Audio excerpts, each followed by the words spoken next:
의사들의 입장에서는 또 생존의 문제이기도 하겠고, 국민의 입장에서는 빨리 해결되어져서 정상적인 치료를 받기를 바라는 마음이 간절할 것입니다.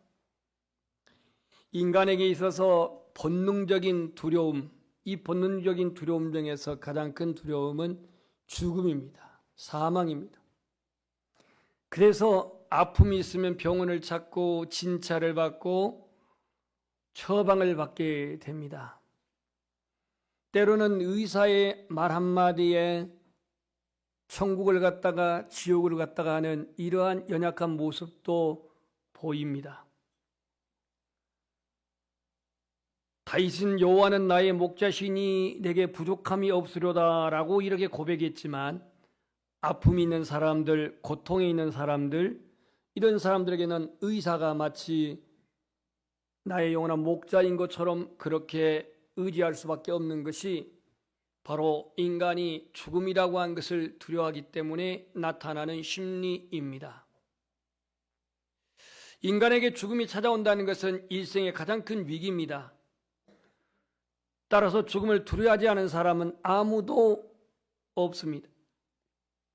4세기의 그리스 철학자이기도 한 소크라테스는요, 신을 못 오겠다라고 한 누명을 씌워서 감옥에 투옥되었습니다.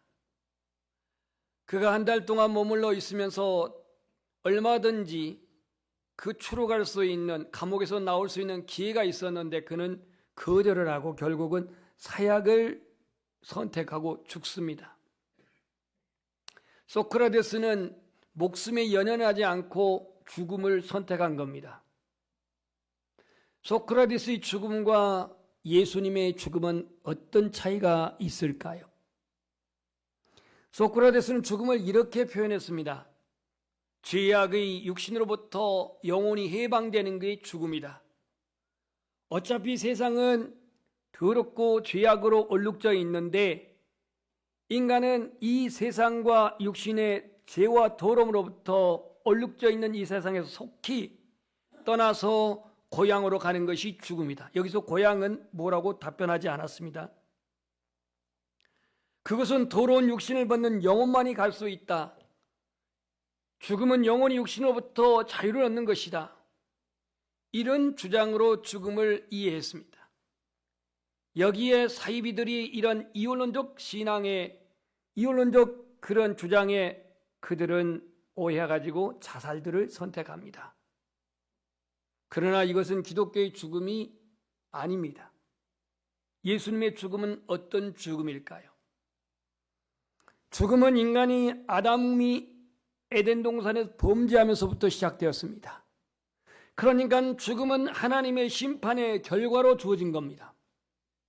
죽음은 역사를 파괴하는 존재고, 죽음은 하나님을 대항하고 나선 사탄의 세력이며, 죽음은 평화를 파괴하고 창조세계를 파괴하는 것이 죽음의 세력입니다. 예수님은 인간에게 침투한 죽음의 세력과 대결하였습니다. 그 장소가 바로 십자가입니다. 십자가에서 죽음의 세력과 대결한 것입니다. 예수님의 죽음은 그렇게 철학자가 말하는 그러한 연연하지 않는 그러한 미화된 죽음이 아닙니다. 십자가에서 비참한 죽음이었습니다. 아버지 하나님께로부터는 단절되고 버림받은 죽음이었고, 자신 혼자만이 아닌 온 인류를 위한 죽음이었습니다. 죽음은 모든 것을 잃게 되는 파멸이자 심판입니다. 때문에 죽음은 사람에게 가장 싫고 두려운 일입니다. 반대로 죽음의 반대는 뭐겠습니까? 사는 거죠. 사는 거예요. 그냥 사는 게 아니고 영원히 사는 겁니다. 가장 기쁘고 희망적인 일은 죽음을 이기는 일입니다. 예수님께서는 사망의 권세를 물리치고 승리하신 날이 바로 오늘 부활입니다. 예수님은 죽음의 자리에서 우리를 구원하시려고 죽음의 자리까지 내려가셨습니다. 사망의 자리까지 내려가셨습니다. 절망의 자리, 멸망의 자리까지 내려가셨습니다. 내려가셔서 죽음에 있는, 사망에 놓여 있는, 영벌에 처할 저주 가운데 있는 자를 이끌어내셨습니다. 이게 예수님의 죽음이었습니다. 그 죽음의 사슬을 끊고 예수님은 다시 부활하신 줄 믿습니다. 세상 사람들은 예수 믿는 우리를 미련하다, 어리석다고 말합니다. 어떤 근거로? 지금 오늘 같은 날엔 무슨 꽃이 피어 있어요? 또 진달래꽃이라 하지 마세요. 벚꽃이 피어 있습니다. 아니, 이 벚꽃이 화창한 이런 날에 웬 고리타분하게 예배에 나가냐? 시간 낭비한다는 겁니다. 요즘같이 어려운 경제에 힘든 상황에서 웬 헌금을 하냐? 돈 낭비를 한다고 말합니다. 그래서 예수 믿는 우리들 이해 못하고 어리석다고 미련하다고 말합니다. 그들의 주장은 한 번의 인생 둥글게 사는 거지 뭐, 순간을 즐기며 사는 거지며, 이렇게 그들은 주장합니다. 근데 예수님께서는 요한복음의 6장 끝부분에 이렇게 말했습니다. 어떤 이들에게는 심판의 부활로, 어떤 이들에게는 생명의 부활로 이르리라. 오늘 예수 믿고 구원받은 우리 모두는 다 생명의 부활에 참여할 줄 믿습니다. 생명의 부활. 거기서 우리 영원히 주님의 은혜로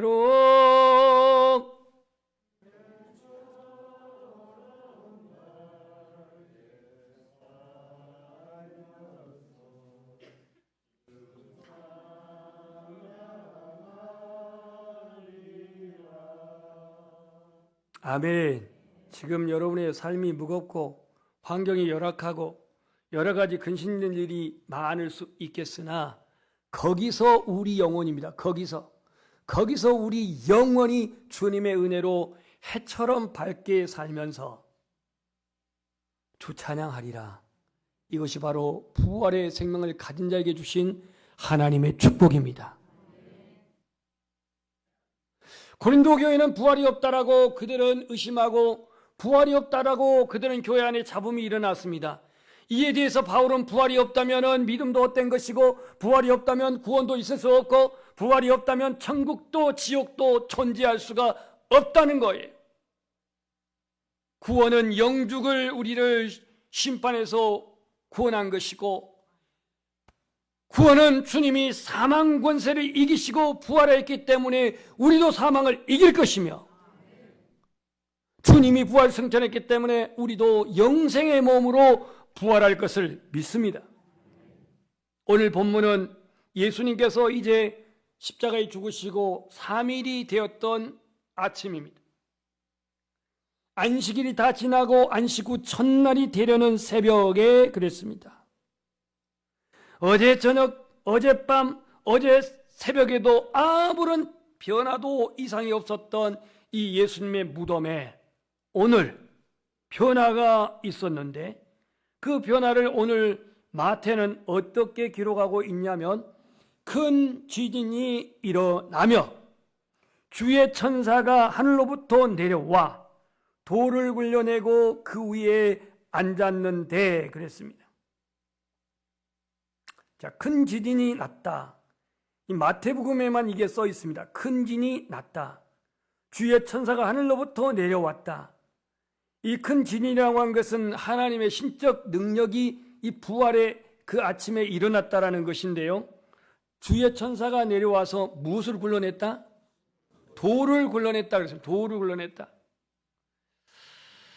어제 아침에도 어제 낮에도 아무 이상이 없었던 무덤인데 오늘 아침에 하나님의 그 놀라우신 신적 능력이 나타나서 지진이 일어나고 무덤 문이 열린 겁니다.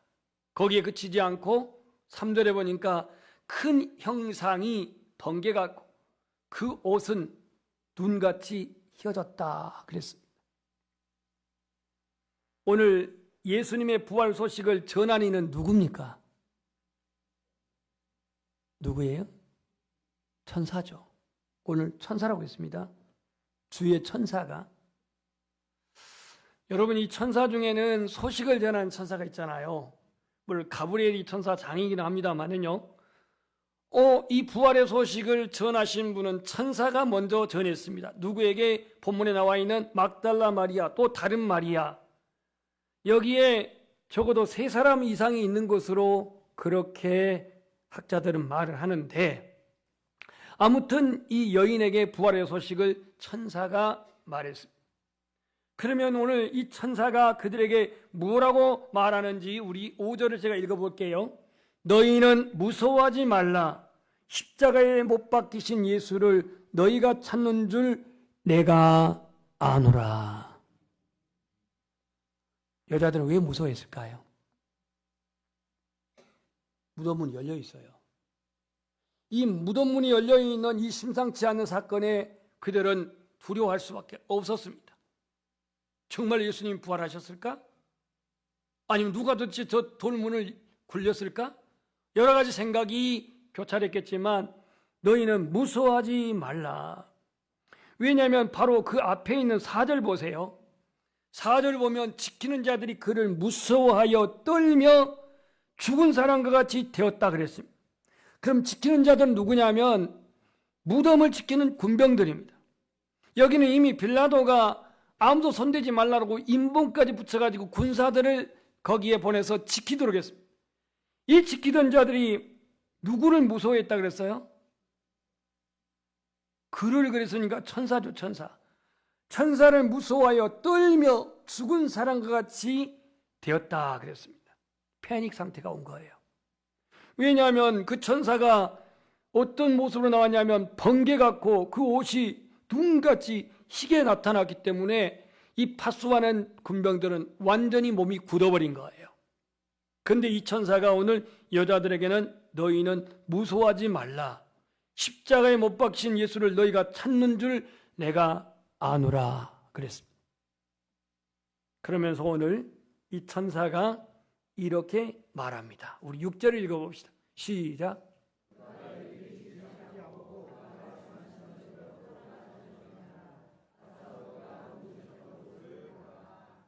그가 여기 계시지 않는다. He is not here. 여기에 계시지 않는다. 그가 말씀하시던 대로 just as he said, 말씀하신 대로 그가 살아나셨다. 말씀하신 대로 살아나셨다. He has risen. 살아나셨다.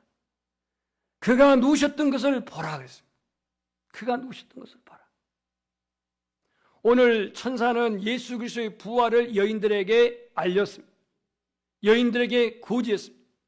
여기에 그치지 아니하고 너희들은 빨리 저 숨어있는 제자들에게, 예루살렘 그 어느 곳에 숨어있는 제자들에게 나가서 이 예수 그리스도의 부활을 알리라고 이렇게 전달합니다. 그래서 7절 말씀 보면은 너희보다 먼저 예수님은 갈릴리로 가시나니 거기서 너희가 배우리라 이렇게 말씀을 합니다. 잠시 후에 이 두 여인은 아니지만 이 여인들에게 예수님이 나타나셨습니다. 그 나타나셔서 하는 말씀이 뭐냐? 평안하냐? 이렇게 묻습니다. 여러분 이 아침에 평안하십니까? 예수 그리스도의 부활로 말미암아 주의 평강이 충만하시기를 축복합니다. 너희에게 평안하냐? 이렇게 물어요. 그리고는 오늘 이 말씀을 합니다. 이 말씀 주제가 이제 나옵니다. 예수께서 이르시되 무서워하지 말라. 가서 내 형제들에게 갈릴리로 가라. 우리 한번 고백합시다. 갈릴리로 가라. 그리고는 그렇게 말하기를 거기서 나를 보리라 이렇게 말씀을 전합니다. 왜 갈릴리로 가라고 할까요? 오늘 주님이 나에게 왜 갈릴리로 초대할까요? 아니 예루살렘이면 안 됩니까? 사마리아면 안 됩니까? 왜 갈릴리로 가라 이렇게 말씀을 합니까? 여기에는 무슨 뜻이 담겨져 있을까요? 예수님은 갈릴리에서 나를 보리라고, 갈릴리에서 너희들 나를 만날 것이라고 이렇게 전하면서 갈릴리로 가라 그랬어. 첫 번째, 왜 갈릴리로 가야 되나? 제자들이 주님을 처음 만난 곳이에요.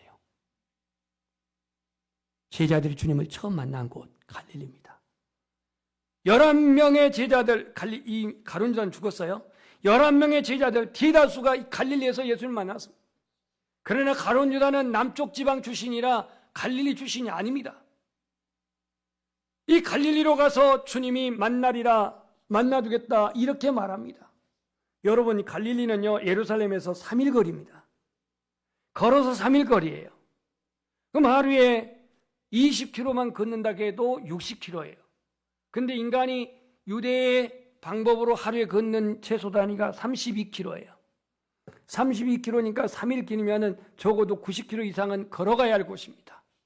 아니, 부활하신 주님이 즉각 만나주지 않고 왜 갈릴리 3일 지나서, 부활 후 3일 지나서 갈릴리에서 만나자고 할까요?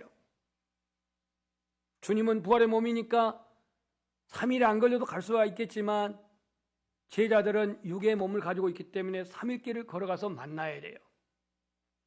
그들은 3일 길을 가는 과정에 먼저 선택을 해야 했습니다.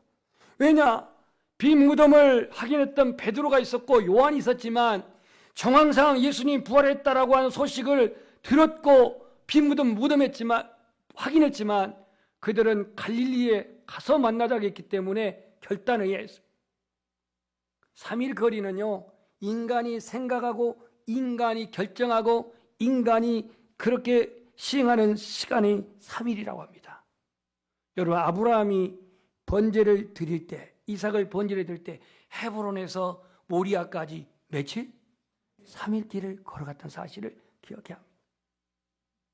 그러니까 오늘 예수님은 갈릴리로 오란 얘기는 뭐냐면 제자들이 처음 선택받은 곳, 주님을 만났던 곳, 이 갈릴리는 예수님이 메시아로서 활동한 주 무대요, 성교의 베이스타운이 있고 복음을 전파했고 병자를 고치시고 죽은 자를 살리시고 산상설교를 하시고 천국의 말씀을 선포하시고 이렇게 역사하셨던 그 갈릴리, 이곳에서 주님은 제자들을 만나자고 말합니다. 주님은 부활하신 후에 제자들에게 사랑을 확인하고 싶었을지도 모릅니다. 왜냐하면 베드로는 주님을 죽기까지 따르겠다고 장담하고는 누굽니까? 가야바의 그 뜰 안에서 주님을 3번이나 모른다고 부인을 합니다. 부정을 합니다. 이런 베드로, 부활을 의심했던 도마, 이런 제자들을 갈릴리에서 다시 만나서 첫사랑을 그들이 얻었던, 예수님을 만났던, 예수님의 선택을 받았던 그 갈릴리에서 주님은 부활하신 모습을 보여주시면서 그들의 사랑을 확인해 보고 싶을 수도 있었어요. 자신의 부활의 소식을 보여주고 연약한 제자들의 믿음을 회복시키시고 하나님 나라를 앞으로 장차 세워져 갈 사명자로서 위임하기 위해서 이 은혜의 장소, 체험의 장소, 기적의 장소, 주님이 제자로서 선택했던 그 장소에서 오늘 주님은 만나자고 말합니다. 그래서 갈릴리로 오라고 말합니다. 여러분에게는 갈릴리가 있습니까? 내가 주님을 만났던 그 장소 갈릴리, 내가 은혜를 경험했던 그 장소 갈릴리, 영적인 갈릴리를 여러분 기억하십시오. 거기서 나를 보리라 라고 이렇게 주님이 말씀하십니다. 그래서 이 첫 번째 갈릴리는 제자들이 처음 주님을 만났던 그곳 갈릴리로 가라, 이렇게 오늘 주님이 여인들에게 말씀하신 것. 두 번째, 갈릴리는 제자들이 제자로 선택받은, 사명받은 곳입니다. 누가복음 5장에 보면은 이 어부들이 갈릴리 해변에서 물고기를 잡는데 그날 따라서 한 마리도 못 잡아요. 여러분, 물고기를요 가득 잡으면요 날새도 피곤하지 몰라요. 왜냐? 돈이 되니까. 그런데 밤새 그 그물을 던졌는데 한 마리도 못 잡으면 이건 더 기운 빠지고 지치는 겁니다. 한 마리도 못 잡은 제자들에게 깊은 데로 가서 그물을 내리라 하여서 2배에 잠길 만큼 큰 고기를 잡았습니다. 여기서는 큰 고기는 뺍니다. 그냥 물고기예요. 마지막에 요한복음 21장의 부록장에서 153마리 물고기는 큰 물고기고 2배 잠겼어요. 2배. 베드로의 배와 야고보 요한의 배. 이 기적 앞에 베드로가 어떤 자세를 취하냐면 주 앞에 엎드려 고백합시다. 주여, 나를 떠나소서. 나는 죄인입니다. 이런 고백을 할 때 예수님은 베드로에게 나는 너로 말미암아 사람을 낚는 어부가 되게 하리라. 이러한 비전을 줍니다. 이러한 사명을 줍니다. 그러니까 베드로, 마태, 빌립, 나다나엘, 도마 그 부르심을 받았고 제자로 하나님의 자녀로 선택받았던 사명받은 곳이 갈릴리입니다. 주님은 이 갈릴리에서 부활의 주님이 만나주심으로 말미암아 그들이 잊어버렸던 사명, 그들이 잃어버렸던 비전, 그들이 가지고 하나님 나라를 세워야 될 그들의 그 사명을 다시 주님에 일깨우고자 갈릴리로 가라고 이렇게 말씀합니다. 오늘 나에게 있는 사명은 과연 지금도 지켜지고 있습니까? 가르치는 사명, 전파하는 사명, 섬기는 사명, 구제하는 사명, 예배하는 사명, 기도하는 사명. 오늘 예수 그리스도의 부활의 주님으로 말미암아서 우리 안에 있는 사명이 뜨겁게 회복되기를 축복합니다. 이스라엘 백성들이 이집트에서 400년 동안 종살이하고 있을 때에 히브리인들의 소원은 광야에 나아가서 하나님을 예배하자, 하나님을 예배하는 것이 그들의 소원이었습니다. 그 하나만의 소명을 가지고서, 사명을 가지고서 모세는 그 바로왕 앞에 가가지고 우리 민족이 저 광야에 나가서 하나님을 예배하겠다고 하는 이러한 의지를 불태웁니다. 그 사명 하나, 예배해드리겠다, 하나님을 예배하겠다는 그 사명 하나를 가지고 목숨 걸고 출애굽했던 것을 보게 됩니다. 갈릴리에서 만나자. 주님을 만났던 그곳, 은혜를 체험했던 그곳, 제자로 선택받았던 그곳, 가르침을 받았던 그곳, 반신불수 중풍병자가 일어나고 문둥이가 깨끗해지고 회당장 야이로의 딸이 12살 먹은 야이로 딸이 기적같이 일어나고 이러한 주님의 기적과 표적이 일어났던 그 현장, 갈릴리에서 만나자고 주님이 부르십니다. 주님의 이름을 부를 때 눈물도 있었고 십자가를 바라볼 때 나의 죄인됨을 회개도 했었고 주님의 이름을 부르며 예배하고 고백할 때 나는 그 은혜의 자리가 있었습니다. 그 갈릴리라고 하는 은혜의 자리가 있었어요. 어떠한 시련이 있어도 어떠한 세상 유혹이 있어도 난 주님만 붙들리라라고 하는 그런 은혜에 체험했던 갈릴리가 있었어요. 그런데 그 다짐도 고백도 온데간데 없어져 버리고 나의 영혼은 세상 한복판 가운데서 지금 허둥대고 있지는 아니합니까? 여러분에게 있어서 지금 갈릴리는 존재하고 있습니까? 예전에는 주님께 헌신도 감사함으로 했는데 충성을 한 데서도 내가 차원에서 했는데 예전에는 감동의 눈물도 뜨거운 열정도 있었는데 내 안에 영적 갈릴리는 어디로 갔나요? 여러분, 주님과 같이 했던 갈릴리가 그리워지지 않습니까? 갈릴리 호숫가에서 주님은 시몬에게 물으셨네. 사랑하는 시몬아, 넌 날 사랑하느냐? 오 주님, 당신만이 하십니다. 주님을 사랑한다고 고백했던 그 고백이 식어진 지가 언젠지요? 이 시간 주님의 음성을 듣기를 소망합니다. 갈릴리로 가라. 거기서 내가 너희가 나를 보리라. 나를 만나게 될 것이다. 주님은 처음 만났던 그곳에서 다시 우리를 회복시키기를 원하셨습니다. 연약한 믿음, 불안한 사명, 주님 등지고 떠났던 과거의 허물을 다 털어버리고 갈릴리에서 다시 회복되기를 원하여 갈릴리로 초대하고 있습니다. 부르시고 있습니다. 예루살렘에 머문 제자들은 지금도 문을 꼭꼭 장국어는 숨죽이고 주님을 따랐다라고 하는 지난날의 제자의 신분이 너무나도 무거워서 불이익을 당할까 봐서 박해를 받을까 봐서 두려움과 절망에 갇힌 채 예루살렘에 숨죽이고 숨어있는 이 제자들, 갈릴리로 가라고 말합니다. 갈릴리로 가라. 거기서 내가 만나주겠다. 두려움과 절망에 문을 열어젖히고 나오라는 거예요. 내가 먼저 갈릴리 가서 너희들 기다릴 테니 갈릴리로 오라고 초대하고 있는 거예요. 우리 주님은 더 이상 무덤에 계시지 않습니다. 사망은 다시 그를 지배할 수가 없습니다.